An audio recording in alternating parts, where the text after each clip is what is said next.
राजस्थान में अब चुनाव होने वाले हैं, आम आदमी पार्टी क्या तैयारियां है, क्या स्थिति है आम आदमी पार्टी की? देखिए, आम आदमी पार्टी पूरी शिद्दत के साथ, पूरी ताकत के साथ चुनाव में उतरने की तैयारी कर रही है। संगठन निर्माण का अधिकांश काम पूरा हो चुका है।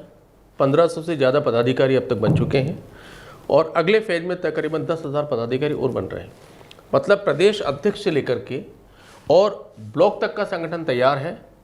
अब हम गांव तक पहुंच रहे हैं। हमारा संगठन अब से कुछ ही बहुत कम समय में आप देखेंगे कि ब्लॉक के बाद में गांव-गांव, ढाणी-ढाणी तक हमारा संगठन होगा। और संगठन बनने का मतलब यही है कि हम ज़मीन से लेकर के हर तरफ अपनी पूरी तैयारी के साथ में भारतीय जनता पार्टी और कांग्रेस से मुकाबला करने के लिए नहीं, बल्कि भाजपा और कांग्रेस को चुनावी समर में शिकस्त देने के लिए कमर कस चुके हैं। मुश्किलें तो होती होगी क्योंकि आप पहली बार राजस्थान में आ रहे हो, दस्तक दे रहे हो और आपने घोषणा ऐलान की थी कि 200 की 200 विधानसभा चुनाव सीटों पर चुनाव लड़ेंगे, तो मुश्किल तो होगी। कार्यकर्ता जुड़ेंगे आपके साथ? देखिए, जहाँ तक मुश्किलों का सवाल है, आम आदमी पार्टी का जन्म हुआ है आंदोलन से, और जो पार्टी आंदोलन से जन्म लेती है वो मुश्किलों से पैदा होकर मुश्किलों को हल करने के लिए जन्म लेती है। हमने जब दिल्ली में चुनाव लड़ा तब भी हमसे यही सवाल किया गया था कि आपके पास संगठन नहीं है, आप नए लोग हैं, और हम पर इस तरह के कटाक्ष किए गए कि अगर राजनीति को सुधारना, राजनीति में आना है तो पहले एक पार्षद का चुनाव जीत कर दिखाओ। विधायक तो बहुत दूर की बात है। और हमने ये करके दिखाया कि राजनीति कैसे की जाती है, राजनीति को कैसे बदला जाता है। अब जहाँ तक राजस्थान का सवाल है, तो राजस्थान में देखिए 2 दल हैं, भाजपा और कांग्रेस। दोनों दलों की नीतियाँ एक समान हैं, दोनों दल मिले हुए हैं, वो एक ट्रैक पर चलते हैं। जनता इनसे उकता चुकी है, इसलिए हमारे लिए मुश्किलें नहीं हैं। हमें सिर्फ इतना सा करना है कि जनता की जो आशाएं हैं हम दिल्ली, पंजाब की तरह राजस्थान में पूरा करेंगे, ये उनको विश्वास दिलाना है और अपने कार्यक्रमों को आगे रखते हुए सकारात्मक तरीके से चुनाव लड़के चुनाव में विजय पाना है। आपने कहा मुश्किलें नहीं होगी आम आदमी पार्टी के लिए क्योंकि आंदोलन से ये पार्टी निकली है, आंदोलन से पार्टी बनी है, लेकिन गुजरात में इलेक्शन हुए, गुजरात में आपकी पार्टी को चंद सीटें मिली। देखिए, गुजरात का जहाँ तक सवाल है, आप गुजरात का फ्लेवर समझिए। गुजरात वो स्टेट है जहाँ से नरेंद्र मोदी, अमित शाह आते हैं। गुजरात वो स्टेट है जहाँ पर राजनीतिक तौर पर नरेंद्र मोदी और अमित शाह की बिना इजाजत के पत्ता नहीं खड़क सकता। शेर की मांद में जाकर हमने चुनाव लड़ा, 41 लाख से ज्यादा वोटों हमें मिले, यानी 14.5% ज्यादा वोट हमें मिले, और 5 सीट हम निकाल कर लाए। और आज गुजरात में कहा जाने लगा है कि अगले चुनाव में अगर भारतीय जनता पार्टी को किसी से डर और खतरा है तो आम आदमी पार्टी है। तो इसलिए यह कहना कि गुजरात के चुनाव के बाद में तो हमें राष्ट्रीय पार्टी का तमगा हासिल हुआ है, तो यह कहना कि देखिए, गुजरात जैसे स्टेट के अंदर अगर हम इतनी बड़ी सफलता हासिल कर सकते हैं तो यकीन मान के चलिएगा कि राजस्थान जैसा चुनाव, राजस्थान में जो चुनाव है वो गुजरात की तरह नहीं है। क्यों? कि यहाँ पर जो दोनों दल हैं, उन दोनों दलों की असलियत आप राजनीतिक परिप्रेक्ष्य में देखेंगे तो अब सामने आ रही है कि दोनों दल किस तरह शासन करते हैं और किस तरह मिली भगत। लेकिन आपकी पार्टी के पास कोई बड़ा चेहरा भी नहीं है। देखिए, जहाँ तक आप चेहरे की बात करते हैं, तो चेहरा होता क्या है? 2013 में क्या अरविंद केजरीवाल को चेहरा थे? एक आम आदमी थे वो भी। पार्टी का नाम है आम आदमी पार्टी। इसका मतलब है कि आम आदमी पार्टी आम आदमी को लेकर चलती है, आम आदमी की जो मुश्किलें हैं उनको समझती है और आम आदमी की मुश्किलों को हल करने के लिए काम करती है। तो चेहरे की जरूरत है कहाँ? जब आप आम आदमी पार्टी की बात करते हैं, आम आदमी पार्टी की नीतियों की बात करते हैं, आम आदमी की नीतियों की बात करते हैं, तो आम आदमी की नीतियां, आम आदमी की परेशानियों को आम आदमी समझ सकता है। सवाल चेहरे का नहीं है, सवाल है कि क्या आप पूरे दिल से, आप सुशासन देने के लिए, जनता की सेवा करने के लिए आप राजनीति में आ रहे हैं। अगर बड़े चेहरे की आप बात करते तो फिर बहुत बड़ा चेहरा था कर्नाटक में नरेंद्र मोदी का। तमाम तरह की नोटंकियां वहां पर हुई, तमाम तरह के कार्ड खेले गए, हार गए ना। हिमाचल में बहुत बड़ा चेहरा था नरेंद्र मोदी जी का, क्या हुआ? हार गए। वहां पे भी राहुल गांधी लगे हुए थे, प्रियंका गांधी लगे हुए थी, खड़गे लगे हुए थे, वो भी तो बहुत बड़े चेहरे हैं। नहीं, तो आपने फिर ये कैसे समझा हमारे पास में क्या केजरीवाल कम छोटा चेहरा है? आज की तारीख में केजरीवाल जी की लोकप्रियता है, आप मुझे बताइए किस राष्ट्रीय स्तर के नेता से कम है? आज भगवंत मान है, आप बता दीजिए वो किस उससे कम है? आप राघव चड्ढा को ले लीजिए, आप संजय सिंह जी को ले लीजिए। देखिए, मैंने आपसे क्या कहा केंद्रीय नेतृत्व की बात करेंगे तो हमारे पास भी वो चेहरे हैं जो प्रूव्ड हैं और जनता जिनको चाहती है।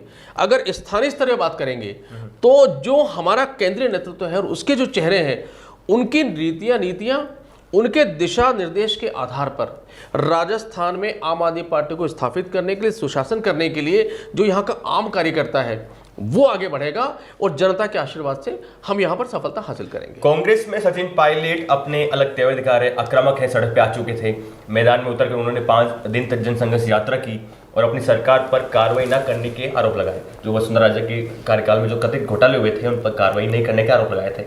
अशोक गहलोत कह रहे हैं कि जितनी कार्रवाई हमारी सरकार ने की है हिंदुस्तान में कहीं भी इतनी कार्रवाई नहीं हुई है। बीजेपी में मुख्यमंत्री की दावेदारी कई लोग पेश कर रहे हैं, सियासी गलियारों में खबरें आ रही है। राजेंद्र राठौर और सतीश पूनिया, गजेंद्र सिंह शेखावत, अश्वनी वैष्णव को प्रोजेक्ट किया जा रहा है राजस्थान में धीरे धीरे। तो इससे क्या फायदा होगा जो दोनों पार्टियों में मनमुटाव चल रहा है और खींचतान हो रही है, क्या आम आदमी पार्टी को फायदा होगा इसमें? नहीं, देखिए आप फायदा नुकसान की बात इस वक्त मत करिए, आप बात दूसरी करिए। बात नंबर 1, भारतीय जनता पार्टी और कांग्रेस का जो अटूट गठजोड़ है वो अब स्पष्ट रूप से सामने आ चुका है। बात नंबर 2, जब अशोक गहलोत कहते हैं कि वसुंधरा सरकार की मैंने जांच करवा ली, तो मैं एक छोटा सा सवाल पूछता हूं। अशोक गहलोत खुद ये स्वीकार कर रहे हैं कि उनकी सरकार को 2020 में जीवन दान वसुंधरा राजे ने दिया। अब मुझे एक बात बताइए, बहुत छोटा सा सवाल मेरा है, कोई व्यक्ति किसी की सरकार को जीवन दान देगा? कोई राजनेता किसी की सरकार को बचाएगा? अशोक गहलोत की सरकार में प्राण पखेरु वसुंधरा ने दिए। तो अब आप बताइए, तो बहुत बड़ा सा सवाल है कि अशोक गहलोत काम करेंगे, कार्रवाई करेंगे क्या? उनके भ्रष्टाचार की जांच करवाएंगे क्या? भाई वो तो नतमस्तक है और वो कह रहे हैं कि आपने मुझे प्राण दिए, आपको मर्जी जो करें।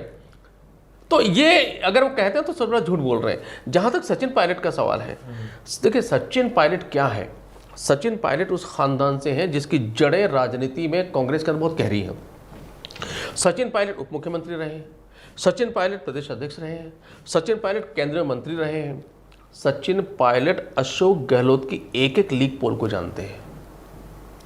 इसलिए आज जब सचिन पायलट उन पत्तों को खोल रहे हैं तो वो उनकी पोल को खोल रहे हैं। और राजनीति में, राजस्थान की राजनीति का सबसे बड़ा मजेदार पक्ष ये हो रहा है कि कांग्रेसियों की पोल खोल रहा है, भाजपा वाले तो भाजपा की पोल खोल रहे हैं। सचिन पायलट गले की हड्डी बन चुके हैं एक तरह से। देखिए ये उनकी आंतरिक राजनीति है कि उनके गले की हड्डी बने या नहीं बने हैं, लेकिन इससे एक फायदा हो रहा है कि दोनों की राजनीति का गठजोड़, दोनों की राजनीति का मेलजोल और कांग्रेस और भारतीय जनता पार्टी की भ्रष्ट राजनीति वो एक्सपोज हो चुकी है और जनता ये समझ चुकी है कि आप कांग्रेस को लाएं, आप भाजपा को लाएं, कुछ बदलने वाला नहीं है। भ्रष्टाचार ज्यों का तो रहेगा, अशिक्षा का, शिक्षा का अंधकार ऐसे कैसे रहेगा, बदहावाल जो हमारी हेल्थ की जो पोजीशन है राजस्थान में वो ऐसे कैसे रहेगी, ये सब ऐसे बदलेगा कुछ नहीं। कुल मिलाकर दोनों दल लड़ाई जो भी है, लेकिन दोनों दलों ने अपने अपने नेताओं को और अपने गठजोड़ को एक्सपोज कर दिया। अब तो सचिन पायलट ने चेतावनी भी दे दी है अपनी सरकार को, इस महीने की आखिरी तारीख को चेतावनी है कि मैं सड़क पे उतरने आ जाऊंगा सड़क पे अगर कार्रवाई अभी भी नहीं करती है कांग्रेस सरकार। देखिए सचिन पायलट अपने अस्तित्व की लड़ाई लड़ रहे हैं। सचिन पायलट के सारे रास्ते बंद हो चुके हैं। सचिन पायलट करेंगे क्या? देखिए अगर सचिन पायलट अब अगर मैदान में नहीं उतरते हैं और इस तरह की लड़ाई आर पार के नहीं लड़ते हैं तो सचिन पायलट खत्म हो जाएंगे। चुनाव पूरी तरह अशोक गहलोत केंद्रित होगा, ये आप भी जानते हैं। चुनाव अशोक गहलोत की जो नीतियां हैं कांग्रेस उस पर आधारित करके लड़ेगी, ये भी सत्य है। जब अशोक गहलोत ये कहेंगे कि मेरी नीतियों पे लड़ते हुए मैं रिपीट कराऊंगा, मेरी जिम्मेदारी है, तो फिर अशोक गहलोत ये भी कहेंगे कि किसको टिकट देना है ये मैं डिसाइड करूंगा। और जब अशोक गहलोत डिसाइड करेंगे किसको टिकट देना है तो ये तो फिर दिवा सपना है कि वो सचिन पायलट और उनके साथियों को टिकट देंगे। तो सचिन पायलट अपने उन साथियों को टिकट दिलाने, उन साथियों को बचाने, अपने अस्तित्व को बचाने की लड़ाई लड़ रहे हैं। अब उसको आप आर पार की लड़ाई कह लें, चाहे अशोक गहलोत पे अटैक की लड़ाई ले लें या भ्रष्टाचार की लड़ाई कह लें। आपको बता दें कि आलाकमान ने अभी फ्री हैंड भी कर दिया है अशोक गहलोत को। जो विधानसभा चुनाव आने वाले हैं उसमें जितने भी निर्णय लिए जाएंगे वो अशोक गहलोत के द्वारा ही लिए जाएंगे और किन विधायकों को, जो विधायक रह चुके हैं, विधायक है, उनको वापस टिकट मिलेंगे या नहीं मिलेंगे ये अशोक गहलोत ही तय करेंगे। तो क्या आम आदमी पार्टी क्षेत्रीय पार्टियों को अपने साथ लेकर चुनाव लड़ेंगे? राजनीति हमेशा संभावनाओं का खेल होती है, लेकिन जैसे हमारा शीर्ष नेतृत्व स्पष्ट कर चुका है, प्रदेश अध्यक्ष हमारे स्पष्ट कर चुके हैं, हमारी तैयारी पूरे 200 विधानसभा चुनाव को लड़ने की है। आपको एक बात और समझनी चाहिए कि राजस्थान में आम आदमी पार्टी तीसरा दल है जो राष्ट्रीय दल है। इसके अलावा कोई दल यहाँ पे लड़ेगा नहीं। बसपा राष्ट्रीय दल आज की तारीख में नहीं है, सपा यहाँ पर कुछ उसका अस्तित्व है नहीं। अगर आप कहेंगे रोलपा, वो भी क्षेत्रीय दल है। तो ऐसे में मुझे नहीं लगता कि आम आदमी पार्टी को किसी दल के सहयोग की आवश्यकता पड़ेगी। हनुमान बेनीवाल की राष्ट्रीय लोकतांत्रिक पार्टी की भी नहीं पड़ेगी? नहीं, हनुमान बेनीवाल अपनी पार्टी अलग है और अपनी अलग राजनीति करते हैं। उनका थोड़ा बहुत दबदबा है, कुछ सीटों पर उनका प्रभाव है, जहां जाट बहुल है, जहां जाटों की आबादी ज्यादा है, वहां पर हनुमान बेनीवाल का दबदबा है। तो उन सीटों को टारगेट करने के लिए क्या सचिन, माफ कीजिएगा, कि राष्ट्रीय लोकतांत्रिक पार्टी के साथ गठबंधन कर सकती है आम आदमी पार्टी?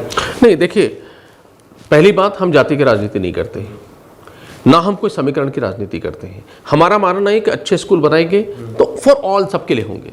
आप अच्छा हेल्थ इंफ्रास्ट्रक्चर करेंगे तो सबके लिए होगा। आप अच्छी सड़कें बनाएंगे, सबके लिए होगा। भ्रष्टाचार मुक्त शासन होगा, सबके लिए होगा। तो इसलिए उसको जाति में बांधना गलत है। तो जब हम जातिगत राजनीति करते ही नहीं, तो किसी जाति को साधने के लिए हम किसी जातिगत राजनीति कर रहे नेता को अपने साथ रखेंगे, ये भी संभव नहीं है। हम 200 सीटों पर चुनाव लड़ेंगे और पूरी ताकत से लड़ेंगे।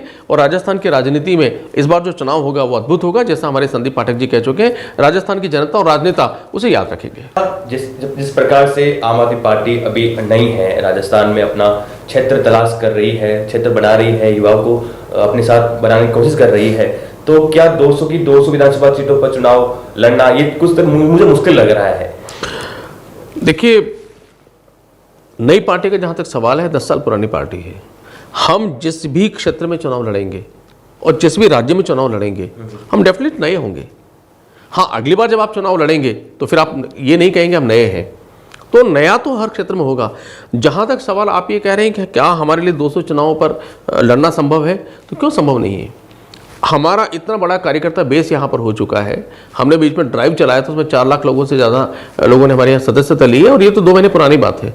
उसके बाद और हज़ारों लाखों सदस्य बन चुके हैं यहाँ पर। उनके अंदर से हम 200 ऐसे कैंडिडेट तलाश करेंगे जो जन सेवक बनकर आम आदमी पार्टी की नीतियों को जनता के हित में लागू करते हुए इस राज्य को आगे बढ़ाना चाहते हैं। तो 200 नहीं, मैं तो आपको ये कह रहा हूँ कि अगर 200 की जगह 2000 भी सीटें होती तो भी आम आदमी पार्टी के लिए चुनाव लड़ना बहुत आसान होता।